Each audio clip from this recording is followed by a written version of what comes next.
Қайырлы күн достар, менің каналыма қош келдіңіздер. Бүгін сіздермен зебра пирогының рецептісімен бөлісетін боламын. Өте жұмсақ әрі нәзік болып шығады. Видеоның соңына дейін қараңыздар. Ең алдымен қамырын жасау үшін бізге 4 жұмыртқа қажет. Оның үстіне құмшекерімізді салып, жақсылап миксерлейтін боламыз.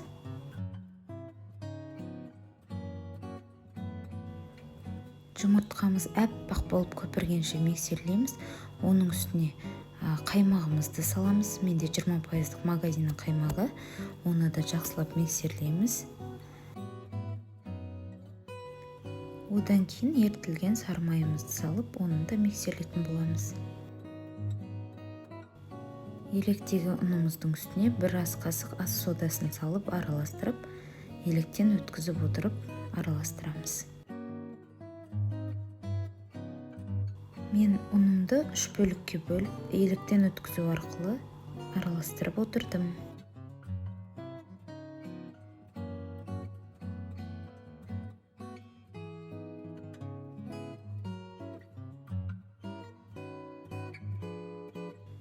Көріп тұрғандарыңыздай, бізде осындай масса шығады.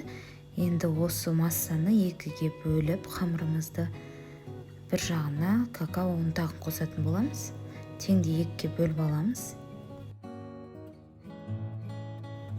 Осылай какао ұнтағын салып, оны да миксермен араластыратын боламыз.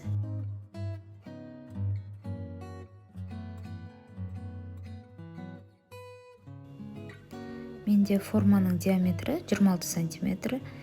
Енді қамырымызды кезек-кезек 2 ас қасықтан құйып шығамыз. Қамырымыз соңына дейін біткенше кезектеп құйып шығамыз. Одан кейін шпажкамен зебра жолақтарын жасайтын боламыз.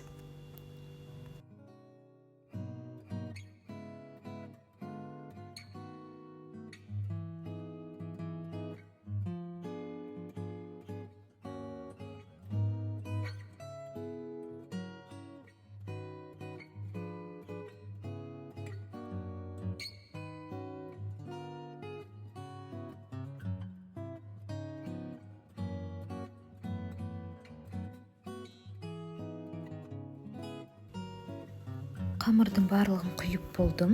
Енді ағаш таяқшаның көмегімен әдемі зебра жолақтарын салатын боламыз. Енді 180 градуста 40 минут пісіріп алдық. Біздің пирогымыз өте әдемі болып көтерілген, дәмді әрі жұмсақ болып шыққан екен. Ас болсын, осы рецепт бойынша жасап көріңіздер. Ұнаса, лайк басып тіркелуді ұмытпаңыздар.